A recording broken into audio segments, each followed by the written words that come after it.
माता लक्ष्मी और अलक्ष्मी जी की कहानी। एक दिन लक्ष्मी जी की बड़ी बहन ज्येष्ठा ने उनसे कहा, बहुत दिनों से एक बात मेरे मस्तिष्क में चल रही है। सोचती हूँ कि तुमसे पूछूं या नहीं।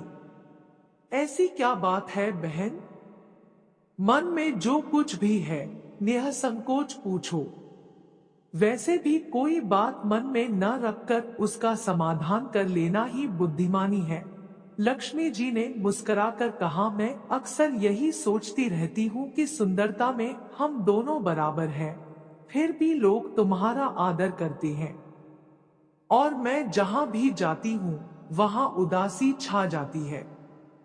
मुझे लोगों की घृणा और क्रोध का शिकार होना पड़ता है, जबकि हम दोनों सगी बहनें हैं। ऐसा क्यों? लक्ष्मी जी ने हंसकर कहा, सगी बहन या समान सुंदरता होने से ही आदर नहीं मिलता, उसके लिए अपने को भी कुछ करना चाहिए। लोग मेरा आदर इसलिए करते हैं क्योंकि मैं उनके घर पहुंचते ही सुख के साधन जुटा देती है।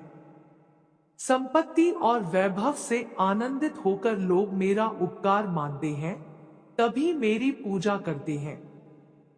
उधर तुम्हारा यह हाल है कि जिसके यहाँ भी तुम जाती हो उसको गरीबी, रोग और आपदा सहनी पड़ती है। किसी वजह से लोग तुमसे घृणा करते हैं, कोई आदर नहीं करता।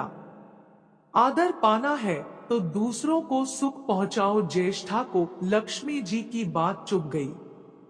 उन्हें लगा कि लक्ष्मी को अपनी महिमा का अभिमान हो गया है।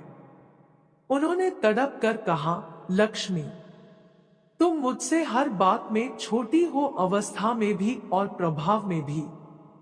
मुझे उपदेश देने का भी विचार न करो। अगर तुम्हें अपने वैभव का अहंकार है तो मेरे पास भी अपना एक प्रभाव है। मैं जब अपनी पर आ जाऊं तो तुम्हारे करोड़पति भक्त को भी पल भर में भिखारी बना दूं। लक्ष्मी जी को हंसी आ गई और कहने लगी, बहन, तुम बड़ी हो इसलिए कुछ भी कह लो, लेकिन जहां तक प्रभाव की बात है मैं तुमसे कम नहीं हूं। जिसको तुम भिखारी बनाओगी उसे मैं दूसरे दिन रंग से फिर राजा बना दूंगी। मेरी महिमा का अभी तुम्हें पता ही कहा है और तुम्हें भी मेरी महिमा का पता ही नहीं है।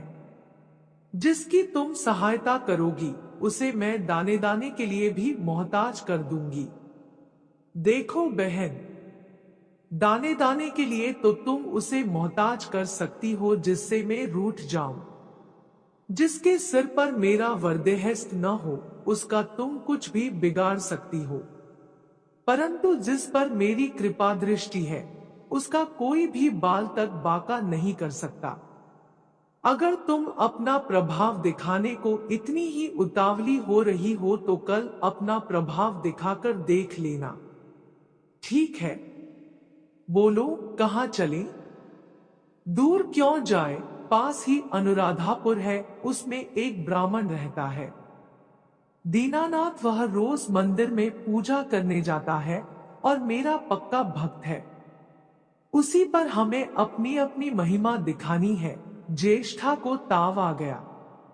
उन्होंने हाथ झटक कर कहा, ठीक है, ठीक है, देख लेना, कल तुम्हारा सिर ही झुक जाएगा। कहकर वह एक ओर चली गई। लक्ष्मी जी वहीं खड़ी बहन के क्रोध और अहंकार पर मुस्कुराती रही। दूसरे दिन दोनों बहनें अनुराधापुर के विष्णु मंदिर में पहुंची। उन्होंने वेश बदल रखा था। साधारण स्त्रियों की तरह वे दोनों मंदिर के द्वार पर बैठ गई। लोगों ने देखा अवश्य, किंतु किसी ने उनकी ओर कोई खास ध्यान नहीं दिया। ध्यान देने वाली कोई खास बात थी भी नहीं। वह मंदिर था और वहां हर रोज दीन दुखी आते जाते रहते थे। वहां आने वाले सभी किसी न किसी परेशानी में घिरे रहते थे। फिर भला उन्हें किसी दूसरे की परेशानी से क्या सरोकार हो सकता था? थोड़ी देर बाद वहां दीनू पंडित आया। दोनों बहनों की नजरें उस पर जम गई। पूजा करके जब वह लौटने लगा तो ज्येष्ठा ने कहा, लक्ष्मी, वह तुम्हारा भक्त आ रहा है, बन पड़े तो कोई सहायता करो। हाँ, करती हूँ, कहकर लक्ष्मी जी ने एक पोला बांस दीनू के रास्ते में रख दिया, जिसमें मोहरें भरी हुई थी। ज्येष्ठा ने बांस को छूकर कहा, अब तुम मेरा प्रभाव भी देख लेना। पूजा करके लौट रहे दीनू ने रास्ते में पड़ा हुआ वह बांस का टुकड़ा उठा लिया। उसका विचार था कि वह किसी काम आ जाएगा। घर में 100 जरूरतें होती हैं। अभी वह पंडित कुछ ही आगे बढ़ा था कि उसे एक लड़का मिला। लड़के ने पहले पंडित जी से राम राम की, फिर बड़ी ही नम्रता से बोला, पंडित जी, मुझे अपनी चारपाई के लिए बिल्कुल ऐसा ही बांस चाहिए। दादाजी ने यह कहकर भेजा है कि जाओ बाजार से ले आओ। ऐसा बांस पंडित जी कहाँ मिलेगा? दीनू ने कहा, मैंने मोल नहीं लिया, रास्ते में पड़ा था सो उठा लाया। लो, तुम्हें जरूरत है तो तुम ही रख लो, वैसे बाजार में 1 रुपए से कम का नहीं है। लड़के ने चवन्नी देते हुए कहा, मगर मेरे पास तो यह चवन्नी ही है पंडित जी, अभी तो आप इसे ही रखिए, बाकी 12 आने शाम को दे जाऊंगा। पंडित जी खुश थे कि बिना किसी हील हुज्जत के रुपया कमा लिया। दीनू पंडित ने चवन्नी लेकर बांस लड़के को दे दिया और वह चवन्नी अपनी डोलची में रख दी। मंदिर के पास खड़ी दोनों देवियां यह सारी लीला देख रही थी। ज्येष्ठा ने कहा, लक्ष्मी, देखा तुमने, तुम्हारी इतनी सारी मोहरें मात्र एक चवन्नी में बिक गई, और अभी क्या, यह चवन्नी भी तुम्हारे भक्त के पास नहीं रुकेगी। चलो उसके पीछे चलते हैं और देखते हैं कि क्या होता है। दोनों बहनें दीनू के पीछे पीछे चलने लगी। एक तालाब के पास दीनू ने डोलची रख दी और कमल के फूल तोड़ने लगा। उसी बीच एक चरवाहे का लड़का आया और डोलची में रखी हुई चवन्नी लेकर भाग गया। दीनू को पता ही नहीं चला। फूल तोड़कर वह अपने घर चलने लगा। इतने में वही लड़का आता हुआ दिखाई दिया, जिसने चवन्नी देकर उससे बांस ले लिया था। करीब आकर वह बोला, पंडित जी, यह बांस तो बहुत वजनी है। दादाजी ने कहा है कि कोई हल्का बांस चाहिए, इसकी चारपाई ठीक न होगी। यह लीजिए, आप अपना बांस वापस ले लीजिए, कहकर उसने बांस पंडित जी के हवाले कर दिया। दीनू ने बांस ले लिया, लेकिन चवन्नी तो डोलची में थी ही नहीं। तब उसने कहा, बेटा, चवन्नी तो कहीं गिर गई, तुम मेरे साथ घर चलो, वहां दूसरी दे दूंगा। इस समय मेरे पास एक भी पैसा नहीं है, तब आप जाइए, मैं शाम को आकर घर से ले लूंगा। यह कहकर लड़का अपनी राह लौट गया। बांस फिर से पंडित जी के ही पास आ गया और लक्ष्मी जी हौले से मुस्कुराई। उनको इस प्रकार मुस्कुराते देखकर ज्येष्ठा मन ही मन में जल उठी। वह बोली, अभी तो खेल शुरू ही हुआ है, देखती चलो कि मैं इसे कैसे तिगनी का नाच नाती हूँ। दीनू बेचारा इन सब बातों से बेखबर अपनी ही धुन में आगे बढ़ा चला जा रहा था। उसे क्या पता था कि वह शतरंज का मोहरा बना हुआ है। वह तो छांव धूप की भांति दोनों बहनों का प्रभाव सहता चुपचाप चला जा रहा था। आगे चलकर गांव का एक अहीर मिला। उसने दीनू को चवन्नी वापस करते हुए बताया, पंडित जी, मेरा लड़का आपकी डोलची से यह चवन्नी उठा लाया था। वह बड़ा ही शैतान है। मैं आपकी वही चवन्नी लौटाने आया है। उस शैतान को माफ कर दीजिएगा।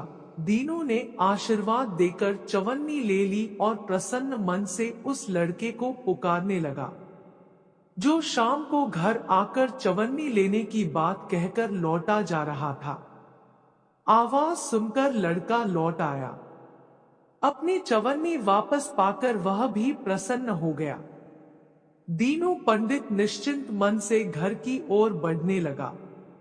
उसके एक हाथ में पूजा की डोलची थी और दूसरे में वही 5 हाथ का लंबा बांस। राह चलते दीनू पंडित सोच रहा था, बांस तो काफी वजनी है। वजनी है तो मजबूत भी होगा क्योंकि ठोस है। इसे दरवाजे के छप्पर में लगा दूंगा। कई साल के लिए बल्ली से छुटकारा मिल जाएगा। ज्येष्ठा को उसके विचार पर क्रोध आ गया।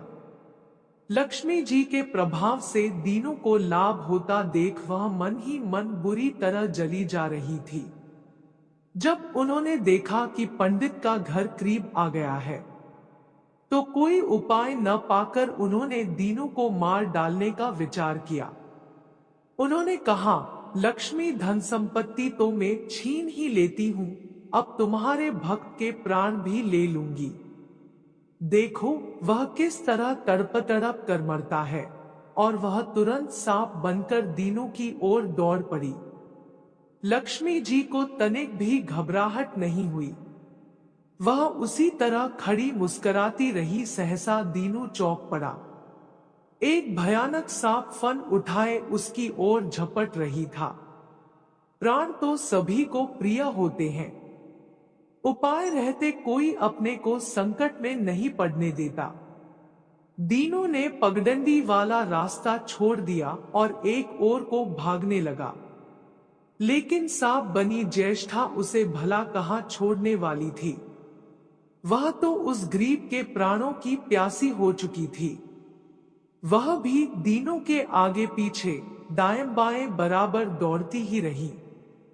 दीनू घबरा गया।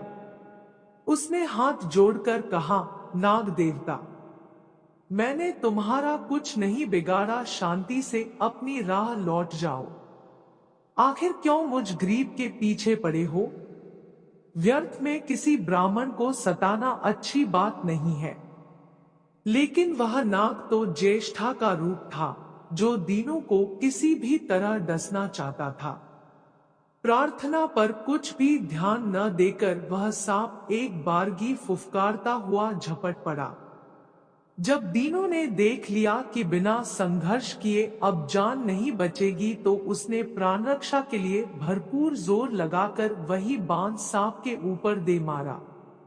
धरती से टकराते ही बांस के 2 टुकड़े हो गए और उसके भीतर भरी हुई मोहरें खनखनाकर बिखर गई, जैसे लक्ष्मी हंस रही हो। दीनू के मुंह से हैरतपूर्ण चीख सी निकली। अरे! थोड़ी देर के लिए वह ठगा सा खड़ा आंखें फाड़े उन मोहरों की ओर देखता रहा। एक पल के लिए तो वह सांप को भूल ही गया, परंतु फिर जैसे उसे झटका सा लगा। सांप का ध्यान आते ही उसने उसकी ओर गर्दन घुमाई तो देखा कि बांस की चोट से सांप की कमर टूट गई है और वह लहूलुहान अवस्था में झाड़ी की ओर भागा जा रहा है। दूसरे क्षण वह मोहरों पर लौट गया और कहने लगा, तेरी जय हो लक्ष्मी माता। जीवन भर का दारिद्र्य आज दूर हो गया। तेरी महिमा कौन जान सकता है। चलो अब घर में बैठकर तुम्हारी पूजा आरती करूंगा। और फिर जल्दी जल्दी उसने सारी मोहरें अंगोछे में बांध दी और लंबे लंबे कदमों से घर की ओर चल दिया। पीछे एक पेड़ की छाया में खड़ी लक्ष्मी जी अपनी बहन ज्येष्ठा से मुस्कुराकर पूछ रही थी, कहो बहन, सच बताना, बड़पन की थाह मिली कि अभी नहीं? बड़पन किसी को कुछ देने में ही है, उससे छीनने में नहीं। ज्येष्ठा ने कोई उत्तर नहीं दिया। वह चुपचाप उदास खड़ी रही। लक्ष्मी जी ने उनका हाथ पकड़कर कहा, फिर भी हम दोनों बहनें हैं, जहां रहेंगी साथ ही रहेंगी। आओ अब चले। जय माता लक्ष्मी। अगर वीडियो पसंद आई तो हमारे चैनल को सब्सक्राइब करें। धन्यवाद।